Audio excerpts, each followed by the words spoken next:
Welcome to The Purpose and the Pivot, the podcast for women who know it's time for more. With your host, C. Renee McLain, career and life coach and champion for women navigating change with confidence and clarity. Each week, we'll have real conversations about career moves, life transitions, mindset shifts, and the power of redefining your purpose at every stage of life. Whether you're pivoting professionally, personally, or both, this is your space for guidance, growth, and grounded support. Let's dive in. Welcome to The Purpose and the Pivot. Yes, today we are talking to our special guest, our first guest of the podcast, The Purpose and the Pivot. And we are talking to none other than Michelle, aka Chef Shell Roberts. Yes.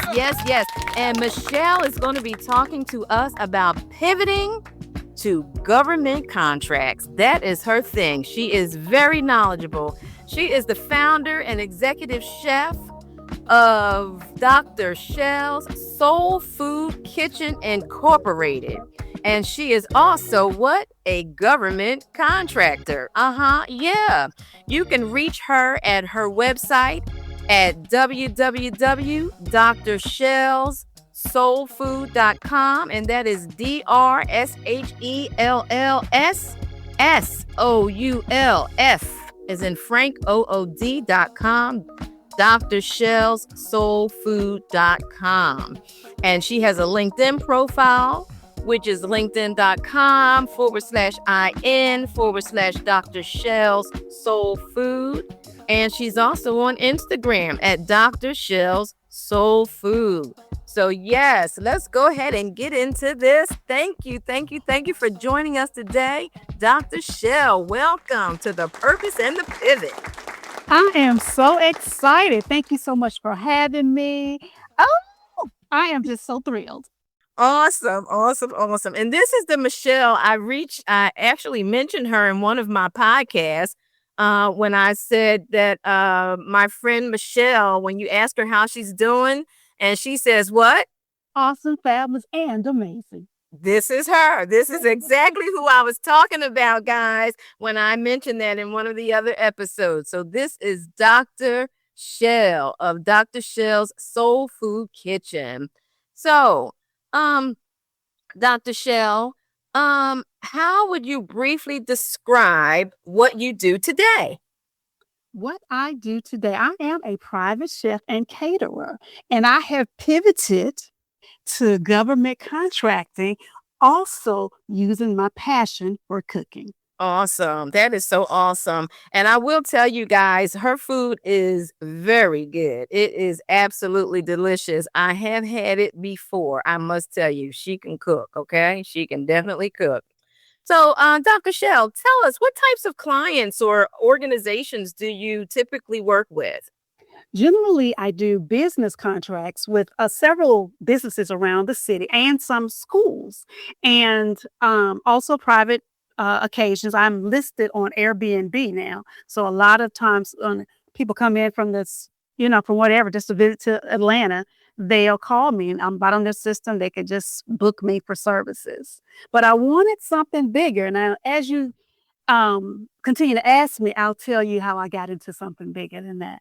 Okay, that sounds great. The Airbnb thing is great too, because that's what's coming. I was trying to get ready for FIFA. I hope I'm pronouncing it right, but the big thing is coming, and so that's why I got on Airbnb. Okay, that sounds great. Yeah, I'm not sure if they say FIFA or FIFA. I'm not really sure. It may be FIFA. Yeah. Okay, well, that is awesome.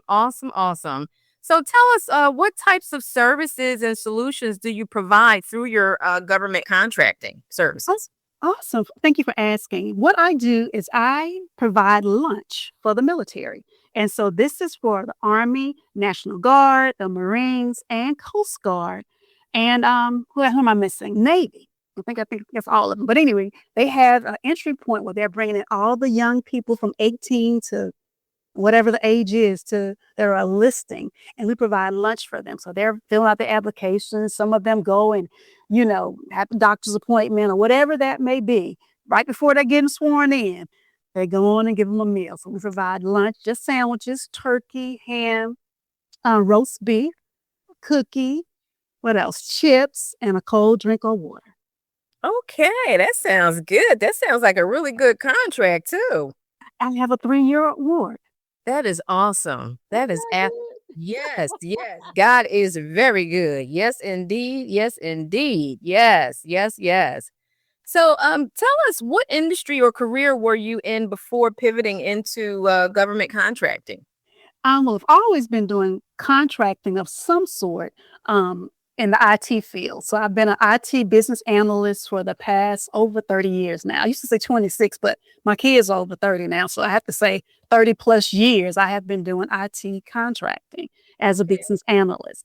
And so I've worked for my last contract was with the CDC and for over, 9 or 10 years. Wow, that is awesome. That is absolutely awesome. So tell me, what skills or experiences from that phase of your career has helped you with this transition? Well, one of the things I have to do had to do as a business analyst is to do a lot of analysis of what the situation is and what kind of solution can I bring to that particular area. And Okay. so I think having that background has helped. Also, meeting a need. That's with anything. If you see a need, what can you do to fulfill that need? Hmm. So one of the things, and I'll just tell you because I'm a believer, and I know that you are. I have been saying that I am going to get me a government contract. I didn't know how, I did not know when, but I knew that God was going to open up that door. And when I saw that all they wanted was sandwiches, and I do soul food, I said, "Baby, I'm a sandwich maker. Yes, I Okay. am." And I began to go through the steps. And put everything in. And people kept saying, "You need this and you need that." But I just kept telling them, "I got God. That's right. I got God." That's right. So, but I had everything on paper that I did not know. I've been, I have my state of Georgia license. I have my local city business license. I've been in business since 2020. So over 5 years, I've been in business. So Yeah. on paper, I was looking real good, Hmm. and didn't even realize. So then they asked me, do I have any clients? Anybody that I've supported? Well, I've been cooking for different schools. They called me in, so I was able to. I also cook for MARTA, the MARTA mechanics. So all of Okay. those people were faithful enough to give me favorable reviews and say, "Well, yes, she's been working on these things for us. We gonna hate to lose her, but listen, it's gonna happen." So all those things, all those steps led up to me being able to win the contract. But then even after that, it was several steps after that. Just once they said yes, I thought that was it. But they had to come to the kitchen because you have to have a commercial kitchen. Uh-huh. It was several things. I had to make sure I had a defense mechanism. If, say, for instance, a food recall. What am I Hmm. going to do if the food's been recalled? Because Hmm. I have to immediately let the government know that, okay, something has happened, Hmm. whether it's lettuce or tomatoes, any of those type things. So I Hmm. have a plan. And I think my writing skills from being an analyst and a published author helped me in those areas. Okay. So you are like an entrepreneur extraordinaire. And I Like, like, go ahead. yeah, I've been quite some time. Yeah, yeah. And I like the way you said, you were preparing even beforehand, and it's sometimes that's the way things work. We don't even realize what we're preparing ourselves for. Right. And then and you've heard people say you can't what is it? You have to stay ready. So you don't get You me. know? Right. Okay, so you can't get ready. You have to already be ready when the time comes. And so you were preparing all that time before. And then when the opportunity came, you were ready to go. And then you just had to add those things that they wanted, but you had everything that you needed to get the contract. and then you just needed to go further with what their stipulations were to complete that process. So that is absolutely awesome. Awesome. And what, you were doing government contracting already. And you were cooking before. And tell me let us know what made you decide to pursue this cooking thing seriously. Well, I have been cooking for quite some time, and people would ask me all the time, can you make this? Can you make that? But during the pandemic, um, I was making lunch for my boyfriend, actually. He works for MARTA. And his people were like, well, if she makes, they were essential workers. And they were like, well, if she makes food for you, we'll buy it. So I said, well, oh, wait a minute now. Let me get my stuff in line. I believe in getting covered. So I got my insurance. I got some food liability insurance and something else I needed as a caterer to be able to do mobile catering. Right. So I got all those things in line and I said, okay, we're ready. I started doing a menu and they were my first real clients on a corporate level. Okay. And so we started off with just, I think, 10 to 13. Then they started telling other people. So when they would have large events, they would ask me to come and cater those, do breakfasts and just lunches. And it just expanded from there. And I began to, just offer it to the world and have Soul Food Friday on the South Side. And I knew that I couldn't do it all over because I was just driving myself. But so I just limited to the South Side because I knew that would be the perimeter that I could cover. Okay. Right. No, that's awesome. And that's part of it, when you are launching your business, to know what you can do, right? Because you don't want to overextend yourself, right? Come on. Right. You want to be sure that you can do what you say you're going to do. And so, that is great. So that sounds like that may have been a defining moment to get you going with these government contracts for cooking. Is that right? I think you're absolutely right. And then I began to have strategy sessions with my daughter. And she was like, well, Mom, what do you want to take? Every year, Renee, she was saying, it first got on my nerves. I'm just like, okay, I'm just doing my thing. But then as I began to really think about what do I want for the future? And I want to leave a legacy for my children's children. And I've been calling in finances and believing God for quite some time for thousands, billions, and trillions. I know that's And right. I said, what can I do? And I went to several seminars about government contracting and this, that, and the other. And, I just been preparing myself. They were saying you need to be a WOSB and get this certificate. And sometimes those things just didn't line up. But listen, when it was my time, I was ready. All right. All right. Now, some people don't even know what WOSB is. But we'll get into that. Matter of fact, let's just ask you now, what is WOSB? So that It's a women's own special. Anyway, it's a certification for women. Okay. And as a minority, you can get the women-owned one. They have one that's economically something. But they say if you get those certificates, that sets you up to be recognized quicker than somebody who does not have it. Okay. Basic. Okay, that's what they say. What they say. So, and you had all of that when you got started. I do not have any of the certifications. I just put on there that I am a minority, and which I am, and I am a woman. Okay. Awesome. But I do not have the paperwork. Okay. Interesting. Interesting. Yes. Yeah. So share with us some early challenges that you may have had. With the contracting or just in general? In general. In general, one of the things I sold myself short. I started off just taking everything just because I wanted to make, I just wanted to do everything. And I was running myself very thin. I was not charging properly either. And I took a class on food costs and costing. And I decided that I just wasn't going to do everybody. It was a certain client that I wanted to serve. And I got into corporate clients because they will pay. They have the money. They're having lunches all the time or dinners, and they're not trying to pick through or can you take this off? And, why are you charging that? I got tired of that. I said, oh, no. My time and food costs is just too much. Right. So either you're going to pay or I'm not the person for you. And it's okay. And Because somebody going to pay. and it's okay. Mhm. Yes, it's okay. And with these food prices now, I guess these government contracts are a whole lot better than some individual clients because That's right. like you said, people are trying to save money and cut corners and but you do quality service Right. and the food is quality and it costs money to do that. Mhm. And Mhm. I understand that. I Right. certainly do understand that. What is one misconception that you'd like to share with the people today, Michelle?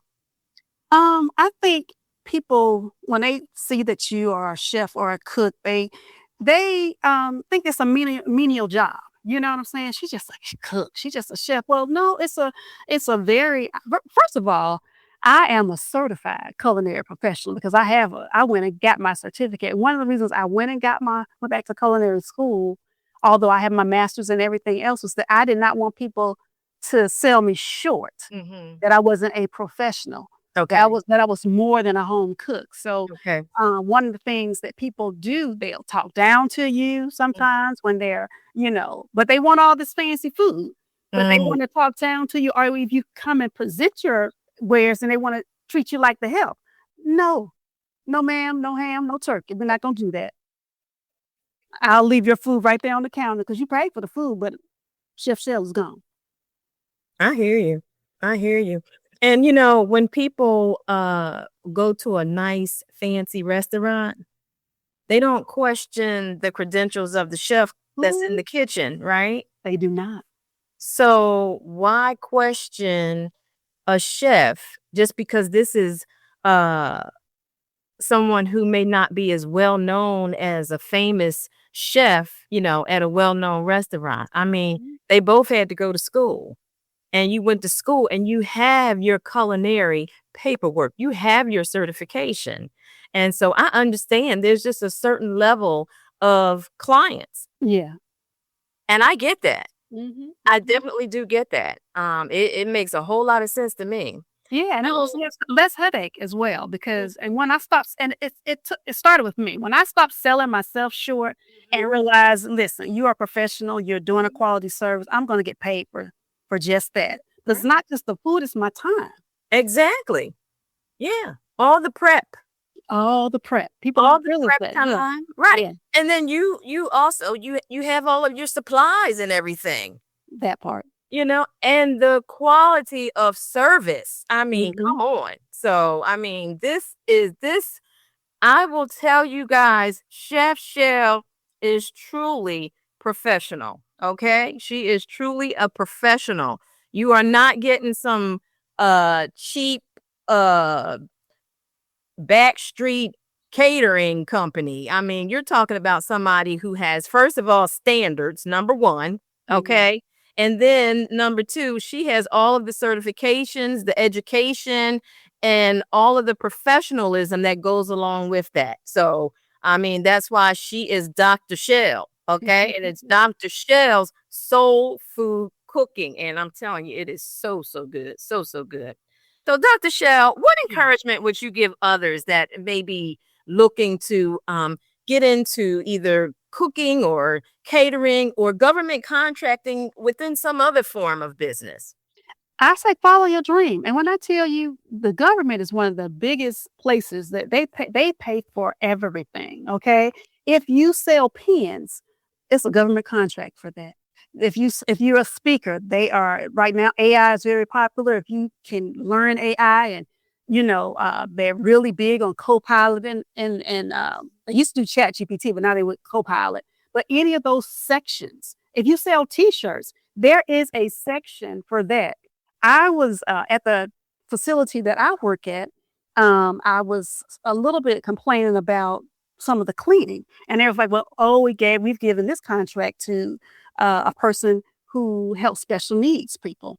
Oh, Okay, mhm, so they even help if you have disabilities, and so I explained to them, no shade to them. I said, but they need to show them because mhm, if they can empty the trash, they can sweep the floor. mhm, And yeah. so I explained to him what was needed, and he said, "Okay, well, Chef Shell, we're gonna get that taken care of." I said, "Thank you very much." Oh, yeah. Awesome. See, guys, I told you she's a professional. She is simply, truly a professional. I mean, she's a professional at heart. I'll say that. And you would have to know her. She's my friend. One of my first friends, I have to say, when we moved to Georgia. And we don't have time for that story, but Yeah. she is very genuine and she is very authentic. Okay. I can vouch for her. Okay.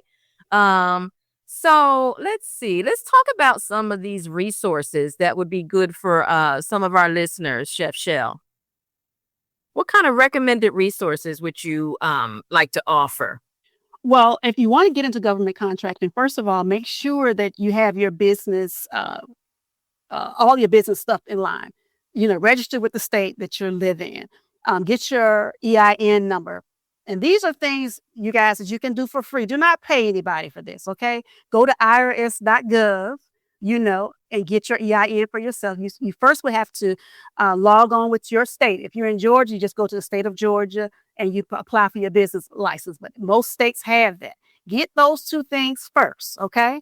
Once you do that, get you a bank account because you're going to need those things. You want to line up everything. You're now official with the state that you live in. You also are official with the IRS because now you're not just using your social security number, although you could. I don't recommend it. I'm not a professional in that area, so talk to your tax professional. To how to sign up your business, whether it's an LLC, S corp, or any of those things, a partnership. Talk to a professional for that, but make sure you sign up your entity correctly when you sign up with the IRS. And then once you have those things in line, go to sams.gov. That is where you are going to sign up to be a vendor with the government.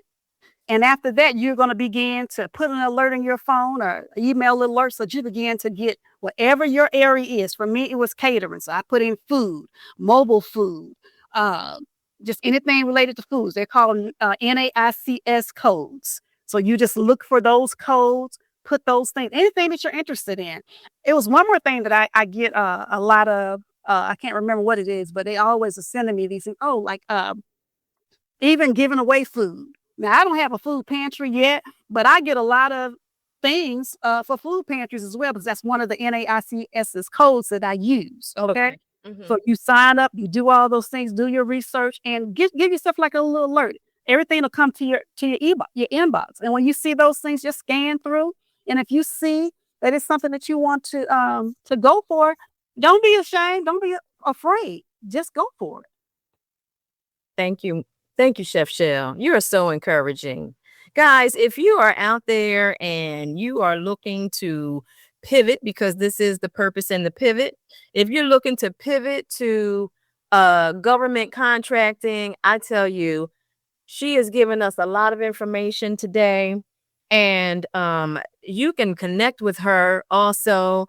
But before we do that, is there anything that you would like to promote today? Do you have anything that you have coming up that you want to talk to us about?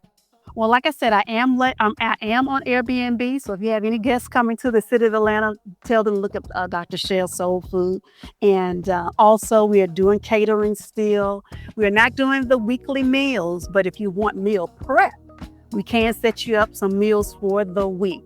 So also, we will be having a contracting class. Chefs that want to get into government contracting, you need to email me, or you go to my website and get my email.